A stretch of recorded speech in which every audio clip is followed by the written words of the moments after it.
Hey guys, and welcome back to Ultimate Fox Simulator, and I must confess I'm a little bit annoyed right now because for whatever reason my recording software freaked out in the middle of the last episode I tried to record and deleted half of it, and yeah, I'm not too happy about that. I'm hoping it decides to behave itself this time. I'll be keeping an eye on it. But basically, what happened last time is we got the foxes up to level 10, we fought a bunch of stuff, we took a new quest, why? I think this is the quest that it gave us the last time that then, for whatever reason, it didn't actually show up with, so I guess this quest is what we'll be trying for this time. It gave us a different quest involving feathers last time, so who knows? But yeah, we got everybody up to level 10. And Adar was a little bit reckless, got in a fight with an alligator that ended up with Chaya getting hurt, and I mean, she was okay, because we're not running the permadeath system or anything yet, but still a reminder to be cautious. Now, with that said, let's go get some water before these guys get too thirsty, because we don't want anybody dying of thirst right here, and we'll go ahead and grab these mushrooms on the way. So, yeah. I'm a little bit irritated by that. There's a cougar right there, too. That's not good. And I'm pretty sure these guys don't live in the same geographical area. I'm pretty sure cougars are exclusive to North America, and Fennec foxes live in the Sahara Desert, so yeah. I don't think they are, I don't think they'd interact in real life, but with that said, this is a fictional game, a fictional setting, and so while it kind of imitates real life in some ways, it's not going to do it perfectly. So let's go ahead and we'll run down to the pond here, the little lake. That's a wolf. Let's avoid the wolf. Because again, with the Fennec fox family, we're trying not to fight unnecessarily if it's something that's going to be a lot larger and more difficult for us to take down. Our red fox family has been pretty aggressive, but with our Fennec foxes, we're going to try to be a little bit less so. We're going to be trying to be a little bit more realistic in how we choose to fight. So let's go ahead and we'll see. I think if we go down this way, we should reach the water pretty soon. I just wanted to make sure that my stamina wouldn't drop too much. And that's an African wild dog. Okay. Where? Oh, that's also the scorpion. Oh my goodness. Okay, we went the wrong way. Let's keep running. We really need to make it to the water before everybody starts dying. That's not what we want to see happen. But yeah, so, and forgive me if things are a little strange this episode. I literally just tried to record a previous episode only to realize that for whatever reason it didn't work out quite properly. And one sec here, let me fix the game resolution there. I noticed it was a little bit off. Sorry about that weird beginning.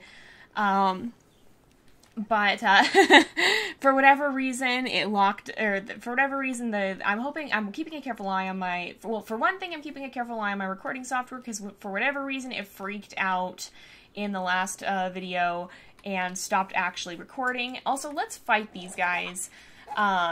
But also because I'm getting really weird deja vu right now, because technically I just recorded an episode and now I can't remember what I actually said in that episode versus what I still need to say.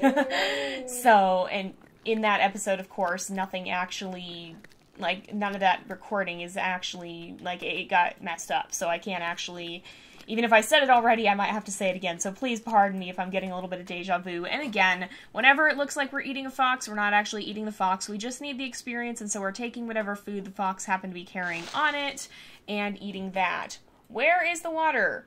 I'm serious right now, we really need that pond right immediately, so it should just be over this hill, I think. And, we need to get some water badly.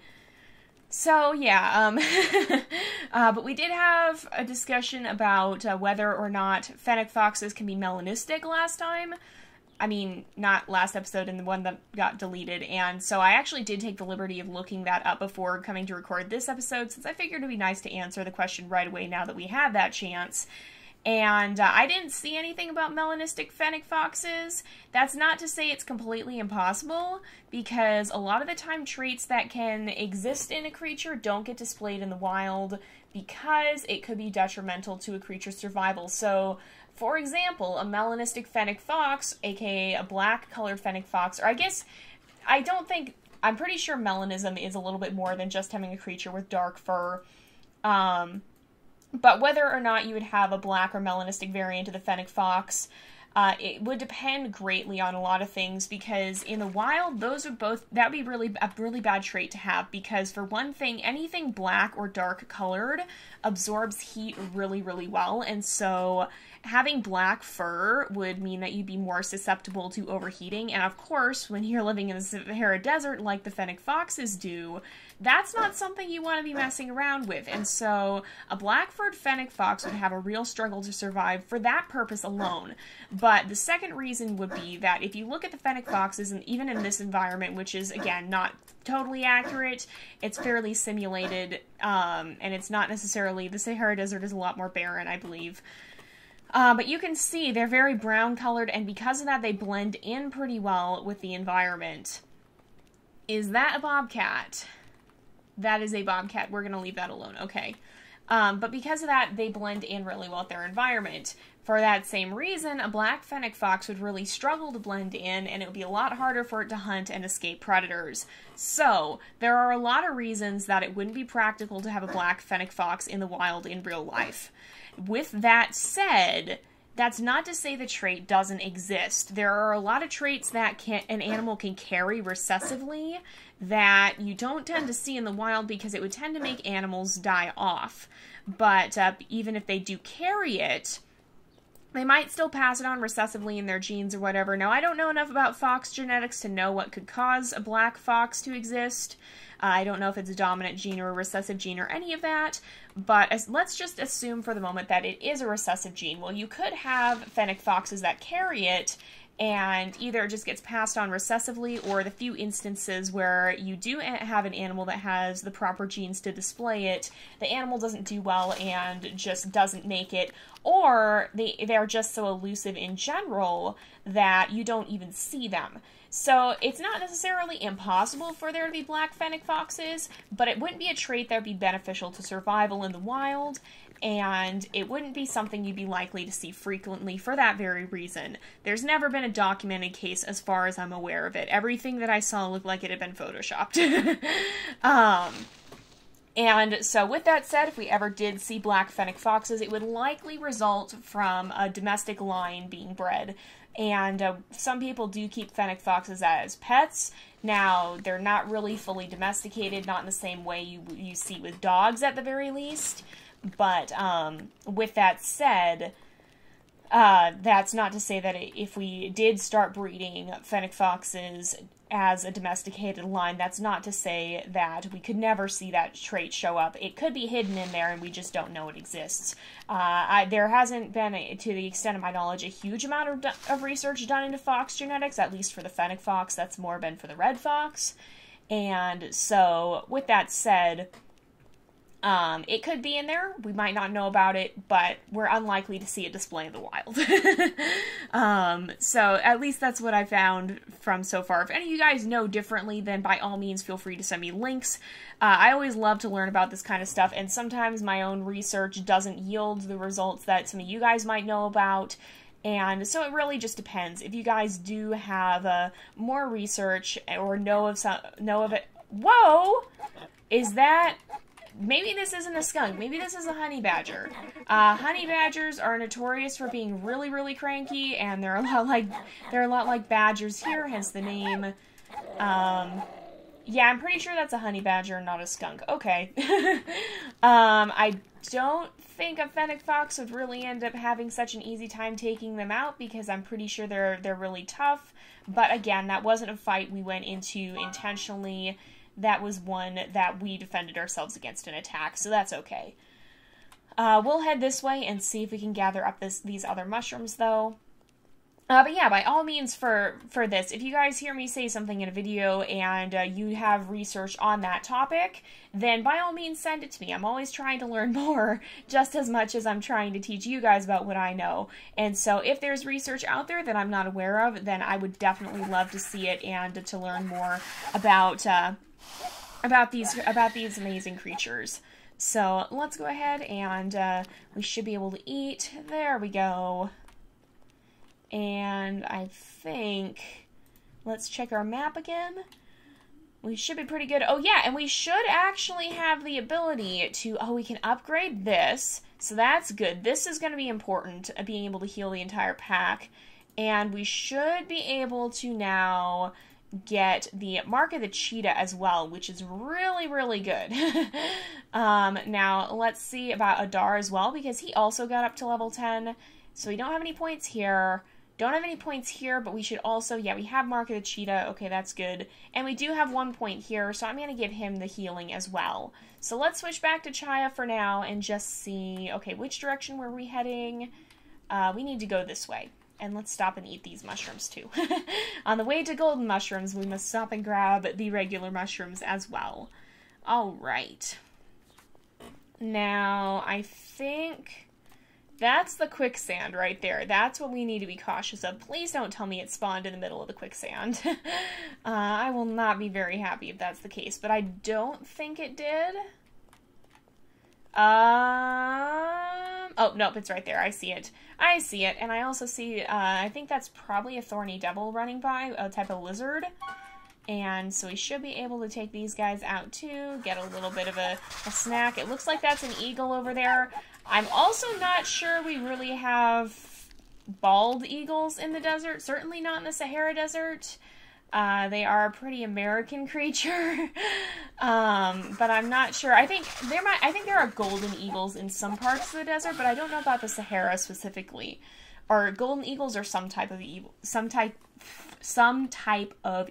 if I can enunciate my words properly.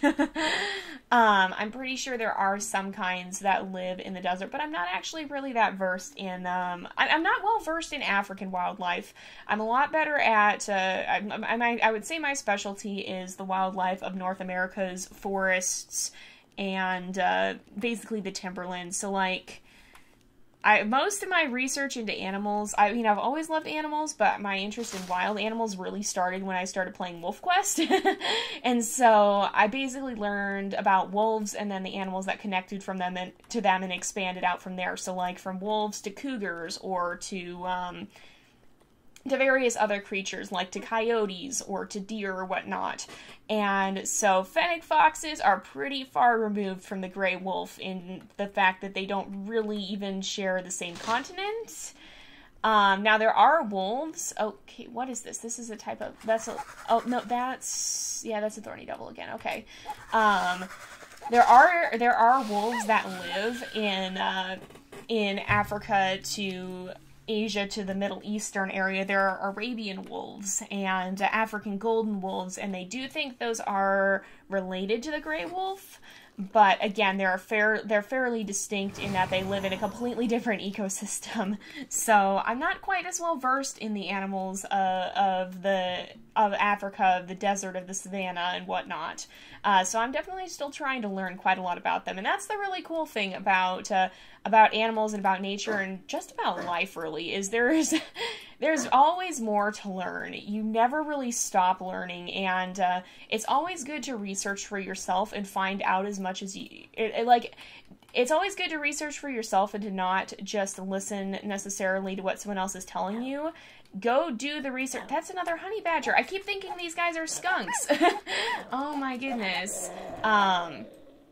But it's always good when you're told something to do the research and learn for yourself. So all these facts that I'm giving you, you might want to look them up for yourselves too and just find out if you can learn anything more about it. So like, again, back to the whole idea of, are there black Fennec foxes? Well, if you want to do some more research on your own beyond what I've done, then you're absolutely welcome to do that. And if you find out anything different than what I was telling you, I would love to hear it, because I want to be able to learn. I want to be able to research, and I want to be able to find out what's really going on and not just necessarily take everything I hear as a hard and fast fact.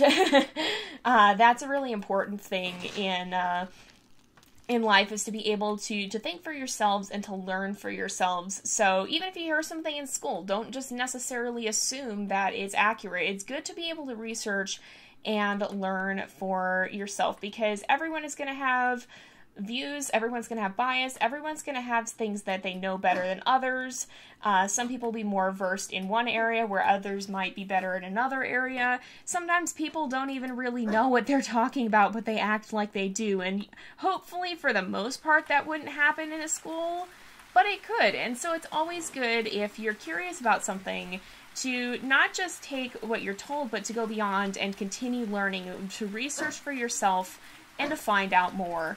It's a really, really good trait to have. Is that a tornado? Nope, I don't think there's a tornado. I think we're okay. There shouldn't really be tornadoes in the desert, but in this game there are. Tornadoes tend to need a pretty specific set of circumstances to form, and those are more likely to happen in some places than others, hence why America has Tornado Alley, which runs right through the middle of the United States. But they can happen in other places too. Generally, though, having them happen in the desert is pretty rare. I live in one of the deserts in North America, and in all the time that I've lived out here, I think there's been maybe 3 instances where there's been a tornado even remotely nearby. There was one about 45 minutes away from me once, and then there were like 2 other unconfirmed instances, but again, it rarely, if ever, happens. So, and I don't even know, I think the Sahara Desert is even further from the conditions that you generally need to see a tornado form than the desert where I live is. So, go figure. Alright. Oh, no. Okay, back up. Alright, I'm gonna use my healing, and we should be able to stop and fight this fox now. Okay, there we go. Alright, and again, we're not eating the foxes, we're just taking whatever food the fox happened to be carrying on it, because we need that extra bit of experience. So, the game doesn't distinguish, so we have to in our lore. But yeah, so that's always something that I want to make sure I tell you guys, is to be, what would be the word for it? To research, to be researchers, to go find out. Don't just accept what you're hearing. Go find out for yourself. Learn what you can. And don't just take everything at face value. Even what I say, don't just take everything that I say at face value, because I do try to research into what I'm saying most of the time, but there's no guarantee that the research that I'm finding might not at some point become outdated, or I might not be finding something that's recent, or, you know, science is always changing. They're always finding out new information, they're always learning new things. And so even if something that I'm saying in these videos is accurate at the time to what they know, they might learn something different in a few years. And so always make sure to go check out stuff for yourself as well. Do the research. Don't just accept what other people are telling you. Go and learn for yourselves, because that's a really important trait to have in life. It's important to know and to be able to go and learn for yourselves. So let's see here. I'm going to head back up to the den, I think, and we'll go ahead and wrap up this episode. So far, so good. It looks like the recordings is still going, so hopefully this episode works. Fingers crossed that it won't do strange things like it did last time. I'm hoping that was a fluke. Sometimes just strange stuff happens, and it can be just a one-time glitch. And unfortunately, that's the fun part about testing out software and all that, is that sometimes you'll run into those glitches that occur just once in a blue moon, and you know, you don't know exactly what causes it. Oh my goodness, no, get this text off my screen. Alright, I will play as a dart for a little bit, actually. But yeah, so sometimes when stuff happens, it's one of those once in a blue moon things, and you know, there's not always a really good way to tell what happened or why, and it just happens, and you kind of just roll with it, and if it doesn't happen super frequently, then hopefully it doesn't happen again. So, let's go ahead and fight this guy, and we'll try and get Adar leveled up too. The way that I'm doing the food, because we have been feeding them at the den, to continue to raise their level is that I'm giving the food to try and balance out the level of Chaya and Adar, and we will do that when they have pups as well. Because the more balanced they are, this is the scorpion arena. This is not where I wanted to be. But the more balanced in level they are, the better the chance that they have of being able to handle the threats that show up, because we did start to see with Ariane and Galahad that they got really unbalanced. Ariane was a lot stronger than Galahad, and that meant that he had a much harder time of keeping up with the fighting than she did. And so I'm going to try and not make that mistake with Chaya and Adar. I'm going to try and keep them fairly balanced if we can, so that they're both equally capable of taking on the threats that may show up in this world. So I also don't know why I keep gravitating back towards the Scorpion arena, but my sense of direction is generally terrible, and so it's probably a good idea to check the map fairly frequently, because that was almost pretty bad. I don't think these guys are quite ready to take on the Scorpion. Also, that is quicksand. Let's go ahead and fight this fox, and you know what? Part of me is mildly curious as to what happens with the quicksand. Like, how bad is it? Like, do you have the chance to get out, or what happens, or is it just like an instant death, or... I kind of just want to see what happens, and you know what? We are towards the end of the episode. It'd be a good idea if we're going to try this, to try it now, and I have a feeling Adar would be the sort to kind of goof around by it, and just to see what happens, so I want to see, cautiously. I hope it doesn't just automatically kill us, but it's good to know what it actually does. Alright. Alright, if... It doesn't look like it's instantly gonna kill us. It doesn't even look like it's actually hurting us that much.